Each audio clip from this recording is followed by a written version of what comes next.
Nice to see you all again on the webinar.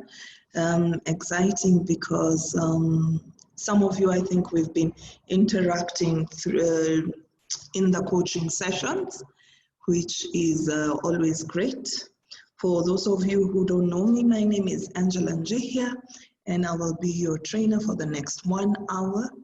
I have been working in the Kenyan tourism industry for so long, in tourism operations, now doing tourism development across Africa.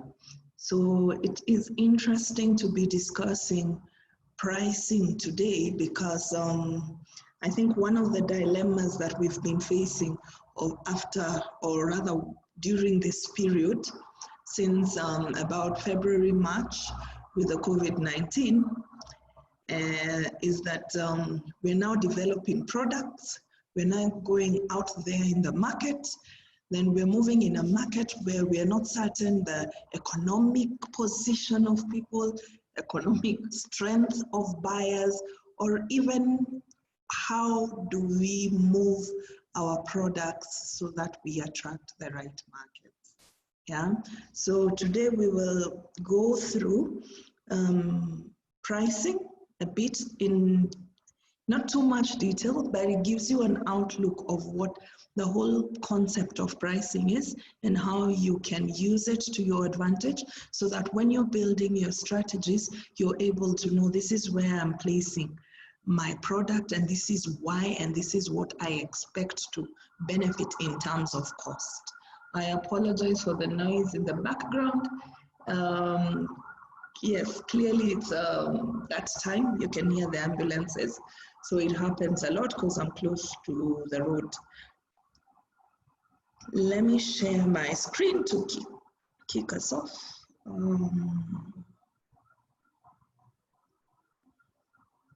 I hope you can all see my screen now. If you can, Caroline, let me know. Yes, I can see your screen. All right.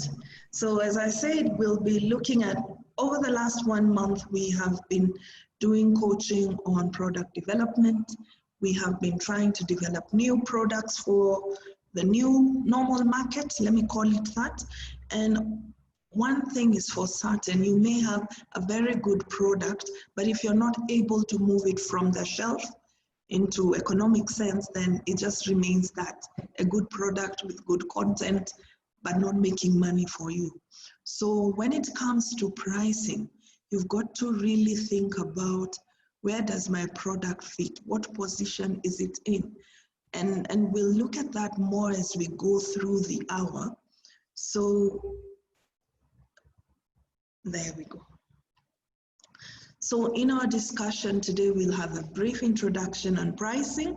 We will look at general pricing approaches, pricing strategies, pricing adjustment strategies, factors affecting pricing, understanding consumer psychology, what to consider in pricing, as well as some tricks in the trade that we may be able to use, especially now as tourism reopens. So basically, what is a pricing strategy? A pricing strategy is a model or a method used to establish the best price for a product or service. All of us are now going out there and we're all trying to be competitive to make sure our products, you know, are meeting that need. They're wowing the client, yeah? So pricing helps you choose a pricing strategy helps you choose prices to maximize profits and shareholder value while considering consumer and market demand. What that means that there's got to be a balance, yeah? Shareholder value, but you're also considering consumer and market demand.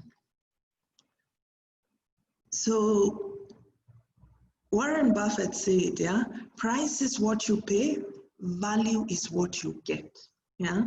And I think especially for my Kenyan tourism counterparts, I think lately in the last few weeks since we reopened tourism, you have seen people move with crazy pricing for the domestic market, yeah? Because everybody is trying to attract the domestic market, yeah? But then you ask yourself, at what point do you balance out price versus value? Yeah, where does it all fall into place? Customers will only buy your product if they believe that the value they're receiving is greater than the price they are paying. So this speaks highly into how we communicate our product, how we design our product, what sort of itineraries are we giving, yeah? And for me, the challenge I am having right now in the tourism industry is I keep asking myself, when we price our products so low, are we saying that the value of these products has reduced? Or what exactly are we saying to the domestic market? Are we saying that we just used to play you and now we can reduce the price? So when you look at price, yeah, as that statement says, customers will only buy your product if they believe that the value they're receiving is greater than the price they're paying. Yeah, so it kind of makes you ask yourself, on all the products you have, all the itineraries you have, what value do they speak when somebody looks at your price? If I am a customer and I am looking at your website, what you've posted there, or I send you an inquiry, what does your itinerary tell me in terms of value? Are you communicating the value of your itinerary? Now that we've all gone heads in and we're saying we're going for the domestic and regional markets, are we communicating value, or are we communicating we have reduced our prices? Why? Yeah, and I think when my colleague did the last product development webinar, he spoke about the type of content we put out there to attract. Yeah, so we need to remember that pricing also plays a big role. So when you look at the general pricing approaches, yeah, we know there's cost-based price. These are things we do subconsciously or consciously. So most of these pricing approaches, we are already practicing them because we're in business, yeah? So number one is cost-based pricing, the practice of setting prices based on the cost of the goods or services being sold. So you take this is your net to develop that product, yeah? So your net transport, your net flight, all that, then you base it upon that. So you say, you know what, this is what I want to make up. Then there's the cost plus pricing. The selling price is determined by adding a specific markup plus to a product's unit costs. So unit cost basically meaning transport, I'll mark up I want to make 10%, accommodation, I want to make 5%, yeah? Then you put it all together. Then standard markup is the one we usually do, yeah? All my products, I'll only be earning 15%, or I'll only be earning 25%, and you slap it up there, yeah? Then break-even pricing, this one, I'm yet to meet anyone in tourism doing it, and I'm smiling at it because you don't want to make a zero profit, yeah? But usually this occurs, especially in certain trips that are not commercial volunteerism products, where people are coming to just do good, do volunteer projects, or get involved in some form of philanthropic activities, or, you know, build a school, and they're not looking to make a profit. That's it to you. Then there is the value-based pricing, basing pricing on the product benefits perceived by the customer instead on the exact cost of developing the product. Now, when we speak about positioning and value-based, yeah, I want to highlight the fact that this is the product benefits perceived by the customer instead of on the exact cost. So they're actually looking at the value, which I was talking about here, saying customers will only buy your product if they believe that the value they're receiving is greater than the price. So they won't really be affected by the price you give. They're looking at it in terms of value. And later on, we'll discuss customer pains in relation to value-based pricing. So then the other approach is competition-based. You look at what is Mary doing, and I go like, okay, if she's offering the Mara, for example, at this price, then I will offer, I'll reduce 100 shillings of it to attract people. So you base it upon what the market is offering. So that is what we call the general pricing approaches. So when we speak about pricing elasticity of demand, this is really used to determine how a change in price affects consumer demand. This is a bit more on the, let me put it in terms of business centric ways. If customers still purchase a product despite the price increase, that product is considered inelastic. On the other hand, elastic products suffer from pricing fluctuations. It means it can move anyhowly, yeah? So you can calculate price elasticity using the change in quantity divided by the change in price for you to understand what is the price elasticity. So the concept really means that it helps you to understand if a product or service is sensitive to price fluctuations. And that is why I bring us back to the big question. When we have reopened, does it mean our prices have to really be down? I'm leaving that up to you guys, yeah? So Harvard studies have found that 1% improvement in your pricing can add up to 11% to your profits. With bad pricing, you're missing out on profits in every transaction that you make, not to mention the deals that you completely miss out on. Pricing is also a big factor in your branding and reputation. I don't know how many of us have ever tried to check out what the competitor is doing, and then you reduce your prices, and immediately the consumers start to ask, what is wrong with that product? Which hotel are you using? Why is it so low? Yeah, because these are questions, yeah? Like I said, for those who don't know, I used to be in tourism operations. I tried one point to try and meet a competitor by reducing my prices, and my clients did not purchase, yeah? So the moment you make a mistake in your pricing, you're either eating into your reputation or your profit. So now this is where we also start to determine the type of clientele, the type of consumer that we are targeting, yeah? Because if we sit and say we are not a low budget client, that's not our target market, and then all of a sudden now we are restarting tourism with packages that have gone down by more than 50 or 70%.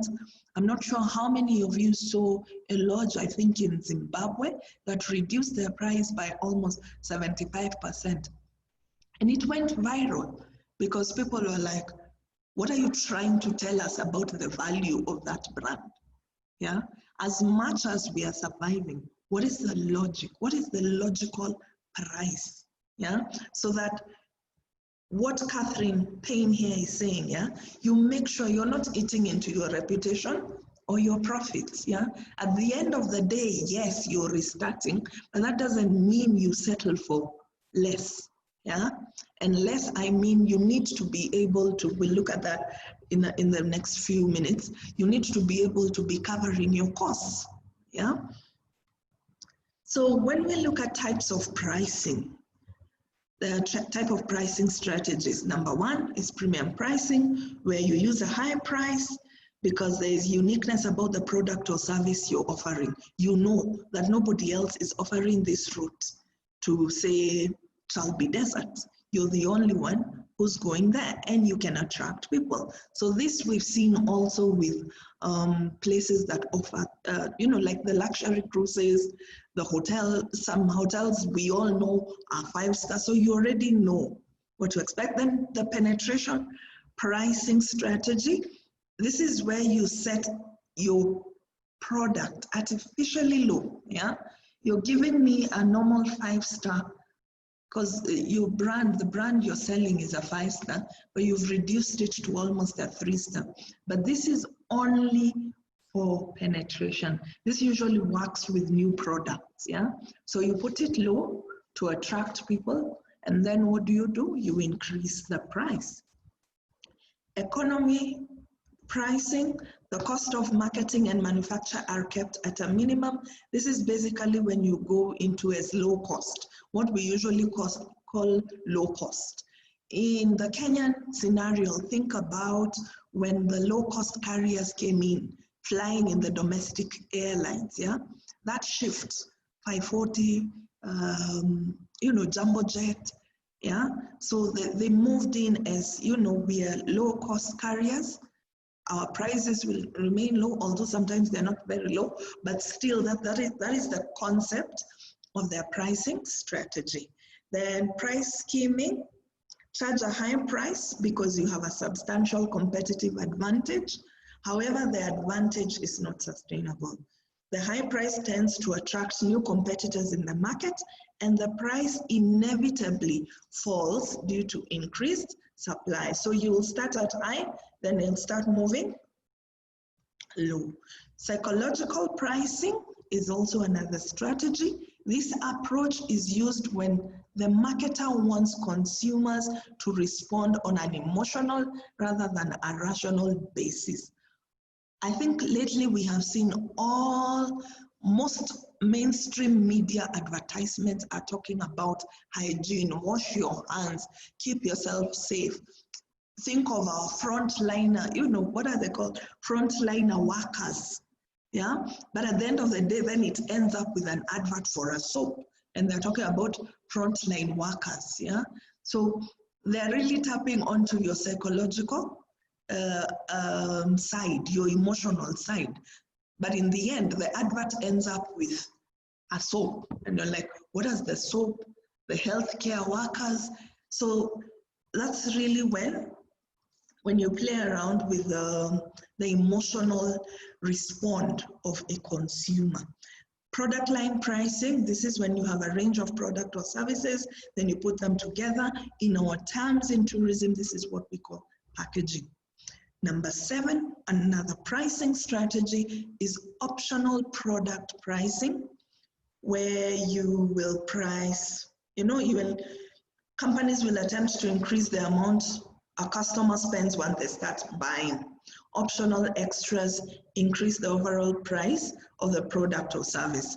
For example, when you want to purchase a special seat in an airline, then you're charged extra. Or when you buy a low price, now we call it an economy pricing strategy, a flight, and then you go in, there's no, free food amenities, yeah? So you have to pay for your Coca-Cola, you have to pay for your water. So that's optional product pricing. So you can attract on the low, they purchase the ticket, and then you start now selling. You want that seat, it's an extra this amount. You want a meal, it's an extra this amount. Number 8, the next type of pricing is captive product pricing, yeah? Where products have complements, companies will charge a premium price for where the consumer is captured. For example, a business class ticket. As someone seated in economy, someone seated in business class, someone seated in first class, you'll all get to Accra if you're moving from Nairobi to Accra, yeah? However, me who's seated in economy will not get that luxury that the person in business class is seated. So what happens? It's priced higher, yeah? Why? Because of that captive thought, those compliments you will get. I'll get my food served in, wrapped paper, whereas you'll get yours in nice cutlery, polished silver. So that's the difference, yeah? Number 9, we speak about product bundle pricing. You combine several products in the same package. Then number 10 is promotional pricing. Price to promote a product is very common. Like we already spoke about it, you put it in there and you know, buy one, get one free. I think we've seen this now lately. Most hotels, the lodges are saying, buy 3 nights, get one free. But in real sense, most of this one free is already calculated in the 3, right? Then there's a geographical pricing. This usually I see with when you're buying commodities, especially when now you're buying online products. We realize that if I am buying, say, Zoom, I want to subscribe to the Zoom platform. If I purchase it in Africa, it's probably cheaper than somebody who's purchasing it in Europe. So you realize now geographical pricing affects. Bring it to the context of tourism and travel. The same thing happens with flights. Yeah, sometimes somebody purchasing a flight in Europe into Africa will find it more expensive than you who's seated here purchasing it for them. Then when we look at value pricing, this approach is used where external factors such as recession or increased competition force companies to provide value products and retain sales. So right now we've had to adjust everything we are doing, yeah? This restart, redesign, all these R words are forcing us to just adjust, push harder. You know, when I used to mark up my transport at 20%, now I am forced to reduce to mark it up by 15%. Now, when we look at the written format of it, these are pricing strategies that we call the adjustment strategies. So number 1 is the discount and allowance for customers who buy their bills punctually or pay, yeah? Especially for the people who sell air tickets, yeah? And you used to sell to corporates. This is something that now you can probably consider to introduce, yeah? So that you say, for everybody who's paying with a credit card, we will give you a discount on our service fee. Yeah, so you try and incentivize them, or rather attract them to pay you, as opposed to waiting for the 2 weeks for you to pay BSP. Yeah, and then right now with all the instability, then you're struggling to pay and they've already taken tickets. Yeah, so you can use this as an adjustment. Then there's a quantity discount. This one usually works when you're buying tangible products. Yeah, so if you buy in bulk, you get it cheaper. For those of you who've imported, you know, when you go and import things and they tell you you have to buy 12 pieces for you to get a rate of this much. But these now are strategies that we should also think about when we are moving our products. Why? Supposing you say the people, if you have a group of 10, how are they going to feel any different buying from you other than to operator B? Functional discount for the members in your trade channel who perform a certain function. While I find functional discount very important, is that we forget we have a supply chain, and this supply chain could be possible consumers of our itineraries. The guys who come to sell to you their hotel or come to sell to you their airline, have you ever considered turning them into clients now that we're talking about domestic tourism? Or alternatives in terms of consumers, yeah? So you could actually design something for them and see how that fits into the itineraries you're promoting. Then there's a seasonal discount for those who purchase in green season. I think we see this very well when there is a peak season, low season, which I prefer to call green season as opposed to low season. So then there's that seasonal discount. We may want to tap into those as well. Segmented pricing, which is selling a product for 2 or more prices, yeah? Where you say, if you take And I think we've seen this a lot, especially when you differentiate it with, I want to think a practical example is like when you do the package where you have 2 nights to whatever, a destination using a Land Cruiser, and then another 2 nights, the same product, but now using a safari tour van. Yeah, so that is when you segment it. So it's the same product, but you've given 2 prices because of one simple different amenity. Then psychological pricing, we will already looked at this, which is based on the perception by the consumer. Yeah, we looked at it because it is also an approach.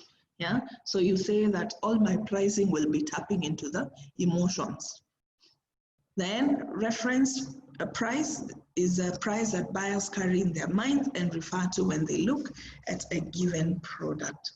So what factors are really affecting pricing strategies in tourism? Number 1 is cost, production and market costs of products.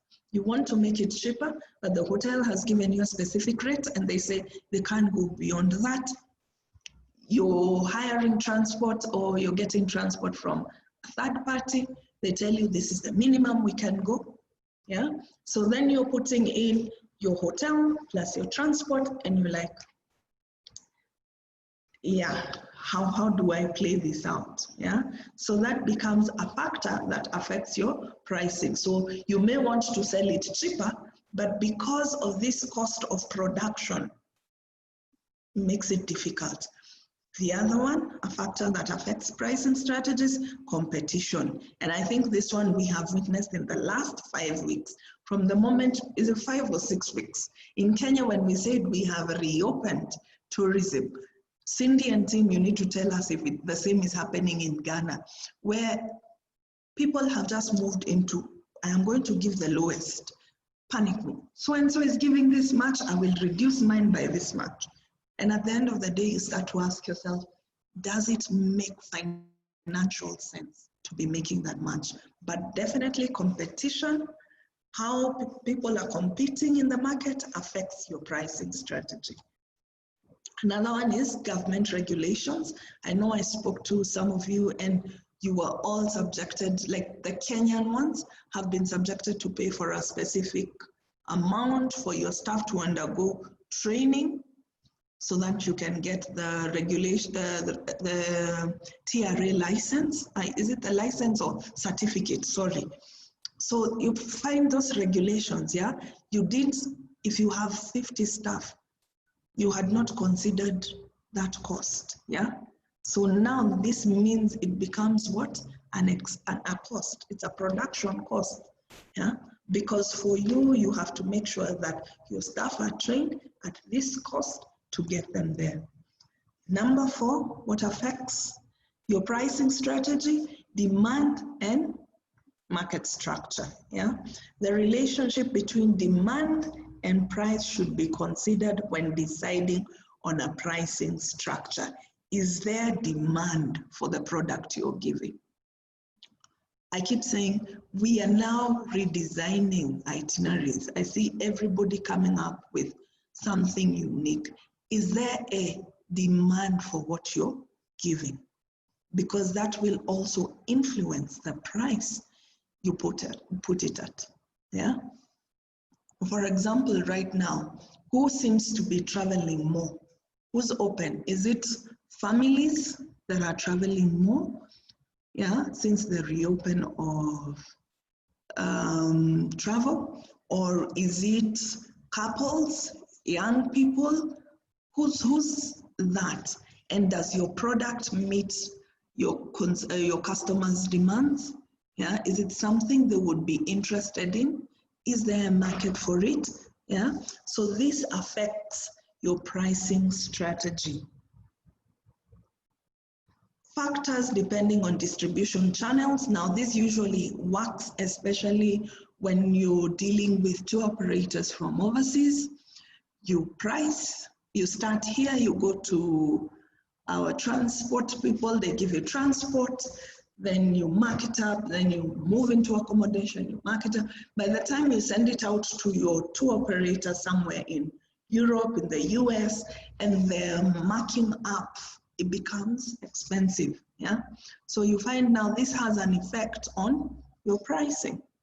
And consumer behaviors, consumers' sense of quality, their experiences and behaviors are among the factors affecting pricing. Low prices may imply customers that the product, it may imply to the, sorry, that is written badly, it may imply to the consumers that the product is not of good standard, yeah? They already think if you're offering me a product, what you used to give it to me and now you've reduced it by 50%, must be being taken to a cheap accommodation. You cannot be taking me to the same accommodation. So you find this will also affect your pricing. So at this point, I like to refer and ask ourselves, so what should we consider when you're pricing your product? What is this that is so important that we must think about when you're pricing your product? So number one is the uniqueness of your tourism product. And that is why we started with looking deeper into product development. How unique is your product? Yeah, because the more unique it is, the more flexible you will be in deciding the price. Yeah, because you're a game changer. You're bringing something new to the market. So people can't really say, that product usually can go for this much. Why is she giving us the same product at this amount? Because it's unique. Yeah, so then it gives you that flexibility. Then number two, value added services. Do you provide inclusive of the experience? What value added services do you provide inclusive of the experience? Yeah, what do I mean by value added services? What will make me feel it is worth purchasing from you? Yeah, because and I like to use this example. There's one hotel in the Kenyan coast. Every time with my young ones, when we go there, they already have a set out 24-hour plan for children's meals. And I mean like infant meals, yeah? Well, infant toddler meals, let me call it that, yeah? So when I'm going to this specific hotel, I don't have to carry my blender, my mixer, all these things because my kid is very young and I don't have to, start explaining. They eat chicken, but it has to be blended. They eat, those guests who want specific things at specific ways because their kid is used to that, yeah? So this hotel has already thought out, if our target market is for families, yeah, we want to be able to make this, take away this pain that families feel when they are purchasing something. Because usually that is something that goes on to, when you say, I'm targeting families with children of what age? Those are things you should consider, yeah? So in this circumstance, in this hotel that I'm saying, they've already taken out that pain of me as a, as a client, where I don't have to think I need to carry extra machines to make sure my kids' food is blended the right way, yeah, or any other family coming there with infants and, kids that are learning how to feed, they already have you covered, yeah? So when you talk about activities for the children, they have a whole club. They will keep your kids engaged from 8 in the morning, I think even it's 7, from 8 in the morning till 6 or 7 p.m. That means they've given you the allowance, yeah, as a parent to actually even go and explore, yeah? So if you're there with your spouse, you have your time because you can take these kids to this club and they can just play. If you have an infant, they have considered that you will need blended food and you may need the food at any hour in those 24 hours you're there. So they have constant meals considering kids. So those are value-added services. They're not just giving me a room and a beach view, yeah? Or what do they call them? Garden rooms or something, yeah? They've considered, when we do this, we will remove the pain from the parents so that they will have an experience and enjoy. But don't forget, even the kids are being taken care of out of this value. Yeah. So then you've also got to look at what market do you want to attract and what positioning in the market do you want to establish. So all these things reflect on your price. Yeah. Because like I said, if you're looking at attracting, take this hotel for example, and the market is families. They'll position themselves out of these value-added services that they've put or the uniqueness of their product. Number 4, you need to look at your operating costs, fixed and variable. Guys, we need to move out of hotel so-and-so is giving me 10% and I am comfortable with that 10%.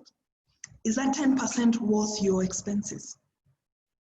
Have we sat to ask ourselves, how much does every product, how much percentage do I need to make sure that I am covering my operating costs? Yeah. And when we speak about our operating costs, I want to almost introduce a new thought. Yeah. Now that we've experienced what a crisis looks like, have we thought about including a crisis price on our last final price? For example, your tour, your net price is $300. You say you will mark up by an extra $100, then you will consider that you're working in a sustainable, as a sustainable inclusive tour operator, and out of this, where are we, $400? Out of this $400, you'll add on an extra $10 per person that will go into your sustainability or your, you can call it philanthropic account, so that you have factored in the initiatives that you're doing. But now I'm saying, can we consider adding 5, 10%, not 10%, 5 or $10 to this 420 now, so that we are offering 430, but we know 20 goes to, say, the sustainability initiatives, 10% is going into a crisis kitty, so that should another crisis ever occur, you're ready. Let us learn from what we have experienced as the tourism industry. Guys, we're the same ones who've been crying to our governments to get bailouts, and we know we're in Africa. Bailouts are hard, yeah? So what we're saying is that now we've got to work smarter, yeah? We need to consider all these costs, yeah? So we move away from just operating costs, fixed and variable, but we also consider that what if another wave comes? What if another crisis comes? How will you balance out your accounts? And then number 5, for most tourism businesses, setting prices will be more market-based. That is, what do competitors with similar products and services charge within your market? Be careful, however, you must be aware of your own financial position before you can decide whether you should compete in this way. And I retaliate, and I want to highlight this and say that again. Be careful, because you may want to be now the cheapest so that the domestic market and regional market comes to you, but at the end of the day, you end up making more loss, yeah? Because you have that cash flow coming in.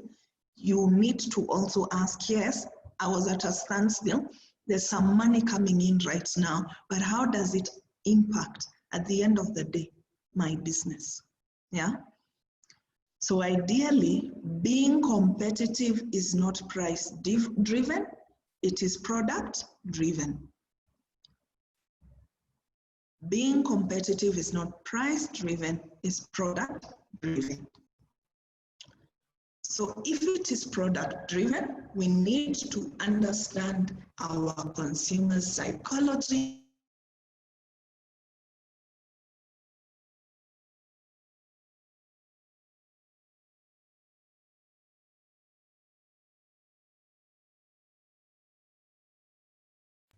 Hi, Angela.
Hi, everyone. Let's just give a few minutes for Angela to reconnect again, and she'll be back with us shortly.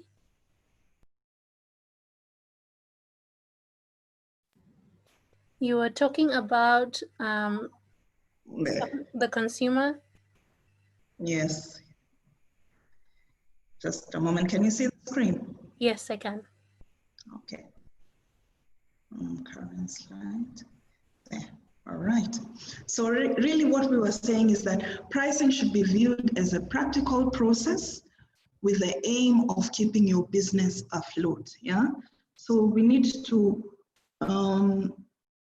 consider that pricing in terms of, just a moment, the screen keeps hanging, just a moment.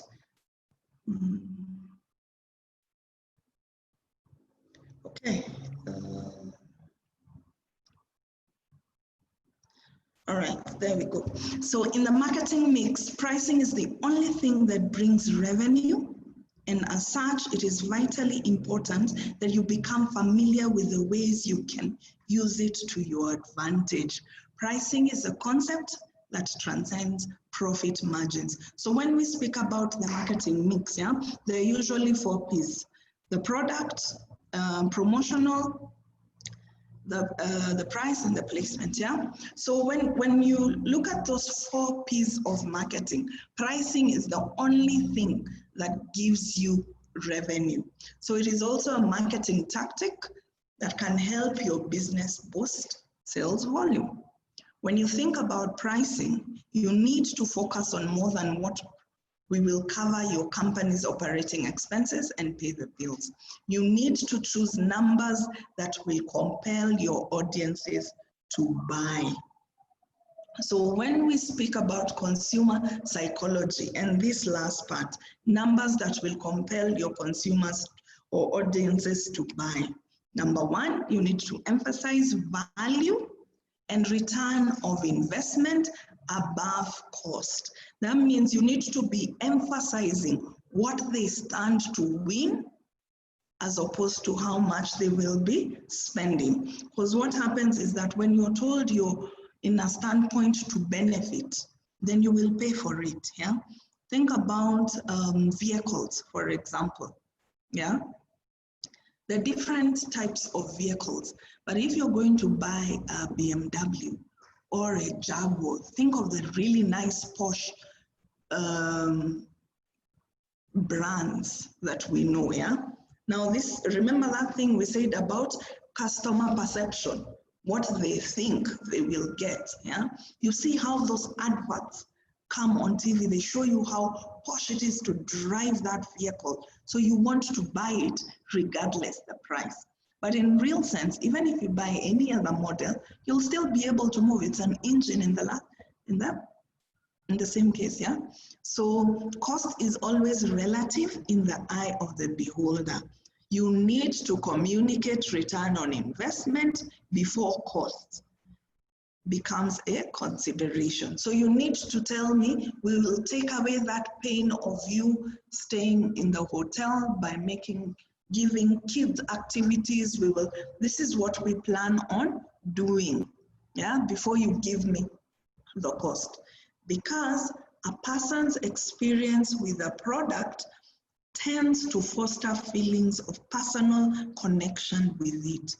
Referring to, time typically leads to more favorable attitudes and to more purchases, yeah? So the second thing you need to consider in terms of consumer psychology, be wary of comparative pricing. Consumers won't always go for the cheapest. They may go for the consumer brand, which seems like a less risky choice, or consumers may avoid making a purchase altogether. You remember the example I gave you? I once tried to really put the prices very low, and then what happened is that my consumers, because my target market was middle and upper markets, they did not want to purchase. They were wondering, why would you reduce your prices to this much? Yeah, so implicit comparisons occur when a customer takes the initiative to compare two or more products. Explicit comparisons are those that are specifically stated or brought up by the marketer or the advertiser. So you need to be able to look at what are you putting out there. Number 3, avoid option overload. Option A, option B, option C, option D. I don't need all those options. You can even give me 2, yeah? It's good to give a variety, but don't overload the client. Pricing is a discipline where art meets science, yeah? On one hand, you want to empower your customers with tons of information. You want to be flexible and you want to offer premium packages. But here is the thing, when it comes to pricing, less is more. If you give me too many options, then I will struggle to decide, which will derail or delay your sale and you making that money. And supposing I had sent it to 3 different tour operators, my cost, what happens? You find if one person came in with, there's this option you had requested, but we like to refer or we would like to advocate for this option. For example, you go in and say because they're an eco-rated hotel or they have community engagement products, you know, you've given me only 2, whereas this other person gave me 5 or 6. I'll be compelled to go with the person giving me the 2, yeah? Because, like we said, it's a discipline where art meets science. Consumers constantly face analysis paralysis, where too many options actually result into no decision being made. So when you think you're giving diversity with 10, 20, with 5, 6 options, in real sense, you're giving them what? An analysis paralysis. Number 4, price versus value. Is price a measure of value? Not necessarily. And this was a study conducted by Goldstein and team, and they found that people do not derive more enjoyment from more expensive wine when they don't know how much the wine costs. Very true.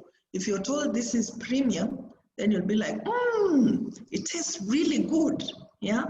But when you don't know, you just drink it. It's red dry wine, okay.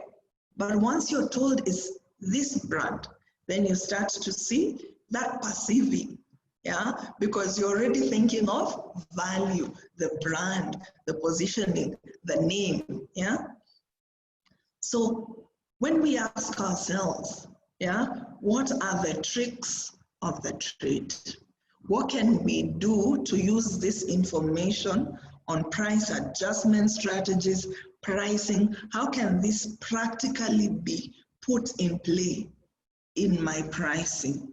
Yeah, so number one, I'd advocate for you to consider the type of products you're developing now, their uniqueness in the market, their sustainable conscious aspect of it.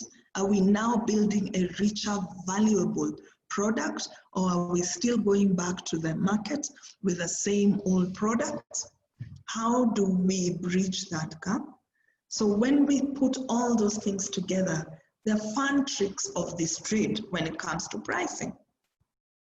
Number one, per customer limits. This language creates the illusion of a product being a scarce resource. You instantly compelled to buy more in case it runs out. You know, when you tell a customer, the lodge is filling up, there are only 2 rooms left. Should we confirm your booking? You know, ideally, you're playing with a psychological belief, yeah? For those of us who use systems such as Wetu, when you're building your itineraries, I think it's one of the popular ones in Africa now. When a customer opens your itinerary, you get a report on your email. So when you see a client has opened this itinerary 5 times, it means there is interest, it means they're sharing, it means they're considering. How do you convince them to buy? Tell them it's filling up. You're losing space. The hotel is filling up, yeah? Number 2, power of the 9. Prices ending in 9.99 are called charm prices. I actually know a chain of hotels for as long as I can remember have always had their prices with the 999 at the end, yeah? So this also plays with our psychology because we read numbers from the left, yeah? You see, when you look at your computer, your laptop, your phone right now, you read from the left, yeah? So this is called the left digit effect. So when you look at a price 7.99, it looks like 7, but in real sense it's 8, yeah? So that is also a way that you can use. It's a trick of the trade, yeah? So when you send out your itinerary costings, your request to your clients, and you're going back right now, if your price was going to be $500, consider putting it at $499. Yeah, they'll look at it and think 400, but in real sense is 500. Number 3, humans have short attention span. Every fraction of a second matters. We don't have time to waste on interpreting commas and decimal places. People don't like 7.97, 10 point, what, no. They just want to see $8, $10, $2, $3. Then they look at it and they go like, oh, look at that price. But if you put the point something, it's tricky, yeah? So you want to shy away from, especially the guys doing tickets. I've seen this a lot. You request for a ticket and a flight ticket, and it comes as 79 850.72, and I'm like, huh? Yeah, I know the system calculates it this way, but when you're sending out your quotes, you want to simplify it, yeah? Like we said, humans have a short attention span. This is scientifically proven, not Angela. Reduced font size. Marketing professors at Clark University and the University of Connecticut found that consumers perceive sales prices to be a better value when the price is written in a small font than a large, bold typeface. Most of us, I have been a tour operator, we bold the price, yeah? And that is how we send it out to the client. So this theory is that the human mind connects physical magnitude to numerical magnitude. So the more you bold it, you see the way you guys can see my screen and you see the $10, the 7.97, it stands out, yeah? So you want to make sure it is there We're not saying for you not to be clear or precise, but we are just saying do not bold it and put it in red.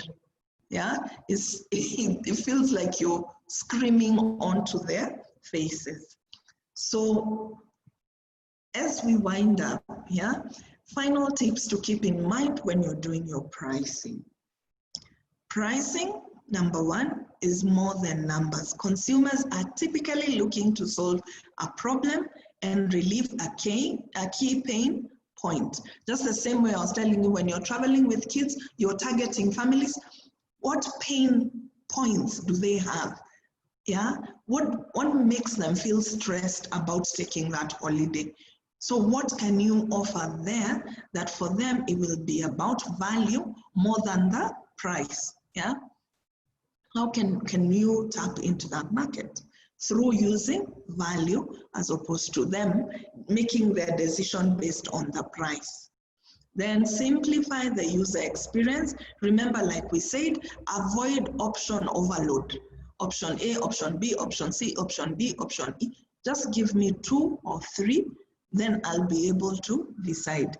Give me pros and cons. Why are we using this lodge? Why are we using that hotel? Why am I going with this airline? You know, make it interactive and interesting. Yeah, so you make that user experience. Let them feel incorporated. Yeah, then pricing is about context. Some individuals obviously will be aggressive about saving and finding other deals, but others will be about this value we are talking about. Yeah, others will be more flexible about how much money they are willing to spend if it resonates to value. Yeah, these individuals will likely prioritize their time above saving a few dollars. There are people who don't mind paying the extra if they know it will be done. And this also speaks highly into your reliability, yeah, your consistency when it comes to clients. There are clients who will call you at 10 in the night, especially if you're dealing with, you know, direct customers. So at that point, yeah, you need to consider that. And lastly, your approach should align with your marketing strategy. So you need to think, am I putting in first am I going in with a promotional strategy? Am I looking at an emotional, psychological strategy when I price? Will I be tapping on the emotions of these parents and saying your kids need to go out? Yeah, so we need to consider that. So lastly, I want to say thank you for joining us. I apologize for the internet going down in the middle of our presentation. I am yet to find out what is happening in our office, but thank you very much. Caroline, over to you. Thank you, Angela, for the really great presentation. I'm going to open up now for questions and answers. So whoever's microphones are working, please feel free to unmute yourself and ask your questions directly. For those whose microphones are not working, you can just use the chat option and then we can read your questions out loud.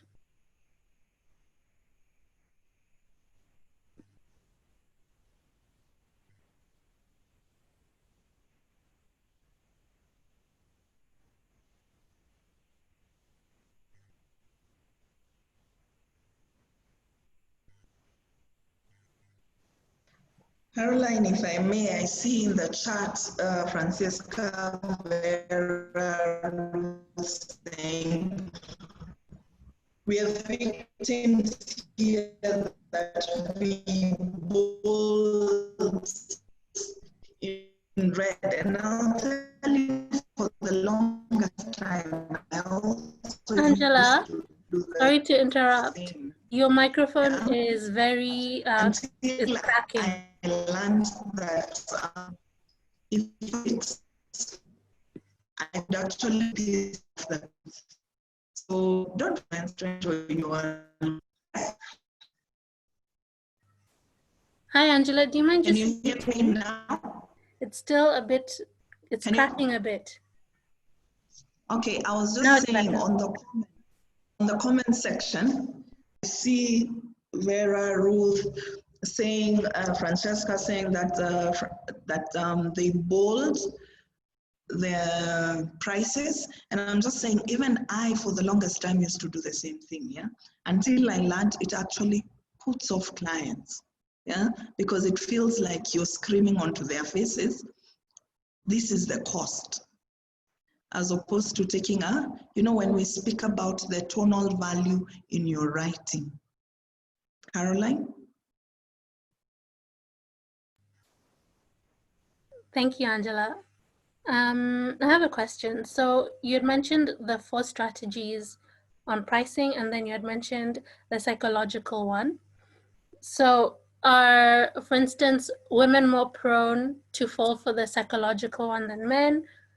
And are men, for instance, would they be more accustomed to like the logical side of it if you're going to choose a different strategy for a different customer base? Interesting question that you base it on gender. But I think when you look at it, what are the needs of these men when they travel? If I base it on the male counterparts in my life, when we go for a holiday, they want to find out, can they still watch their football? Yeah. Can they still enjoy maybe their nyama choma and beer? So if you're targeting that market, then that's the kind of way you want to go as your value add in terms of what it is, because they won't look at the price there. It means that you can meet their needs, yeah? So for them, price will be the second factor to look at. But the first thing they'll be thinking is, hey, I can still get to watch my football game even when I am at this place, yeah? So when it comes to women again, I think it applies the same way. If you can meet their needs, what they're looking for. And I think that is why we've also seen a rise in women women travel. Yeah, there's been a rise of women traveling by themselves in the last 5 years. And if I remember correctly, I think it's WTM through the analytics that had released a report saying that this single women traveling alone is supposed to grow high. Of course, now with COVID, there could be a bit of changes, but for them, so long as you could give that safety in terms of security, I'm not talking about safety in terms of health. Nowadays, we have to differentiate. But if you can give them that sense of security in the destination you're promoting, then you find that single women traveling alone, solo travel for women was on the high. So if you look at what makes them feel attracted, you want to highlight that than bold the price. For example, if they're looking at spa getaways, yeah, we know those won't be cheap, but if you highlight the price, then you take away the attraction from what value you are going to give into the, hey, look at those figures at the bottom in red, yeah? Caroline? Thank you, Angela. Does anyone else have a question?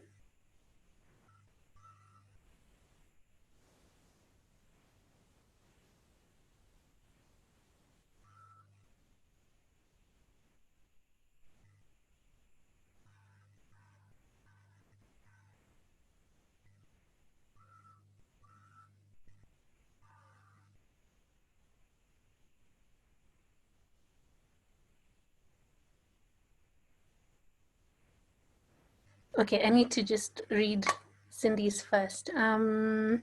She's sharing her experience in Ghana, where she mentions that the buying power is low, or the amount people are willing to pay for traveling is challenging, and they don't really like to jeopardize on quality and services. This makes it hard sometimes to develop products for the local market. For now, they're focusing on a niche that values our added value that makes the product unique. Do you have a comment for that, Angela? I think I share Cindy's sentiments. I have dealt a bit with the Ghana market, and I know they do value, okay, that sounds off, but yes, there's an interest in value for the products that they're being offered. And I can see where the challenge becomes if the buying power is low. But what I usually say is that the current situation has given us all an opportunity, and maybe it is an opportunity for you, Cindy, to try and woo that market and show them that other side. Usually when you're the first one to come into the market, it's not easy. You know, right now we're just talking about, oh, develop new products, take them out there. It may take even past this whole COVID 2020 before they buy. But the fact that you've been consistent and you've been promoting to them this new routes, yeah, or a new kind of way of travel that is not cheap exactly, then you'll find slowly by slowly they'll buy. You'll find one person will come, they will refer, and the next it grows. But definitely moving anything new in the market is not easy, yeah, especially times like now. Caroline?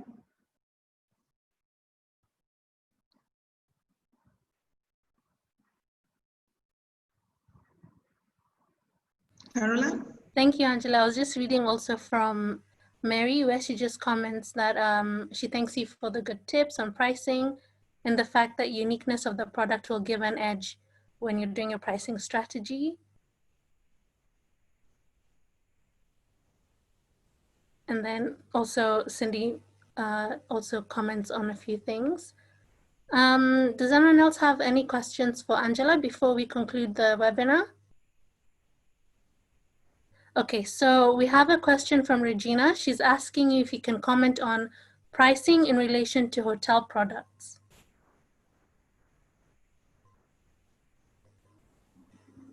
So when we look at hotels, I think you also need to look at the amenities you offer. And I know, Regina, this is something we will tackle together as we do the coaching, because you may be classified as a 2-star, as a 3-star, or even a lower class, but the value that you're giving speaks highly than the star you've been given. Yeah, and I'll give a very interesting example. I once met a lady who owns a hotel in one of the Kenyan Diani region, the destination, and she said one of her biggest challenge is that she had been given a 4-star because she would not change her bathroom slippers every time a guest came or something of the similar. But because she was a sustainable conscious hotel and had been given Travel Life Gold, she understood that every time she had to change all these slippers, it meant, number one, that pollution, you don't have to keep changing them. Then number two, it also meant cost, yeah? But for the guys giving the star, did not understand that. For them, there are standards that must be met. So she had to choose either to put in the slippers that were being changed frequently to meet the star, or to go by, I'm a 4-star, but these are my values and my guest will appreciate the value. So in the market, for those of you who, I'm sure Regina, you understand this, Kenya, we don't take too much consideration into whether it's a 4-star, 5-star, 3-star, as maybe overseas markets. Yeah? We get it. So what happened is that because her guests knew the value and what she was giving, she could still even appeal to the international clients such as TUI, who are Travel Life. So it really didn't matter whether she was a 4-star or 5-star, but she stuck with her value, what she believed her product as a hotel needed to do. So I think as a hotel, when it comes to pricing, it's again, what value adds do you give me when I stay in your hotel? What in relation to value, I'm speaking environment, I'm speaking local communities, Yeah, so where does that all play? And if you go back to remember, I think there were 6 points when we were discussing how do you do your pricing, then this falls into that category. Don't go matching the competition or whichever. You want to be fit with what is yours. Caroline? Thank you, Angela. Regina, if you have another follow-up question on what Angela has said, please feel free to ask, and then I will read out Zainab's question as well.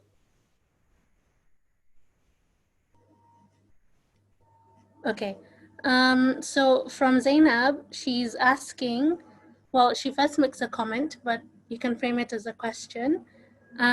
So she has clients booking directly with suppliers, yet her company is offering the same price. She's been experiencing this in the last 4 weeks. So how do you handle pricing in regards to clients booking directly with suppliers, even though you have the same price?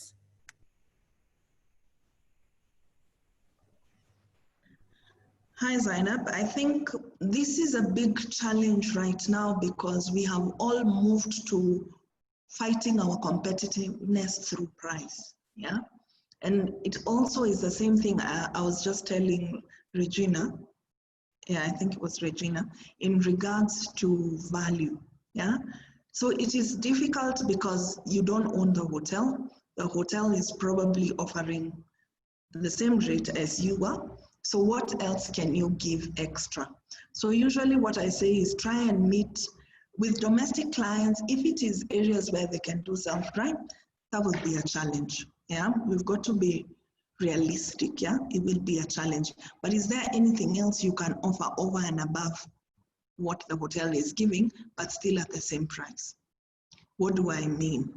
For example, I'm trying to think of a hotel, yeah? When you're communicating to the guest, the hotel will give it at, it's smart playing, sometimes can be considered cunning, but if you know you're taking somebody, say, to the Mara, and they're being given the price at 10,000 Kenya shillings, and you're also offering a 10,000 Kenya shillings. What other activities can they undertake while they're in the Mara that the hotel has not highlighted? What most of these places will do, if it is a supplier, in this case, if it's a hotel, is that they will advertise the 10,000 and 10,000 alone. But you as a tour operator, because you're communicating with the guest, you could try and elevate the product even though it belongs to the hotel. How do you elevate the product? Look at things that they can do within the lodge that they don't have to pay extra. Yeah, so this one, it's a hidden thing. You don't have to explain it to the hotels. Just ask them, are there any activities that kids can undertake while at the lodge at no extra charge? So of course they'll give you because you're a tour operator and they want you to sell.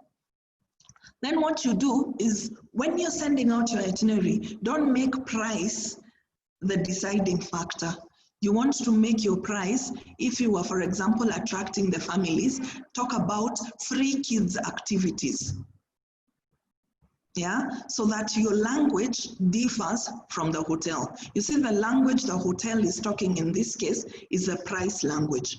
Now we're saying we want you to use a different language to close the sale.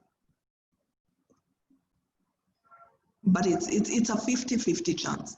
But I think your language will play a bit into it. Caroline?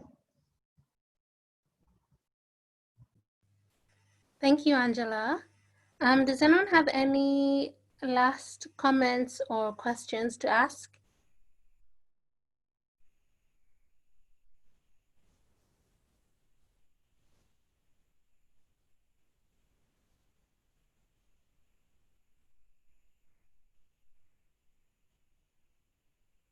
Okay, then I guess we can conclude the webinar, and in case anyone has any further questions, they can follow up with the coaches or just send us an email.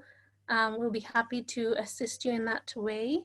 So I'm going to stop the recording first.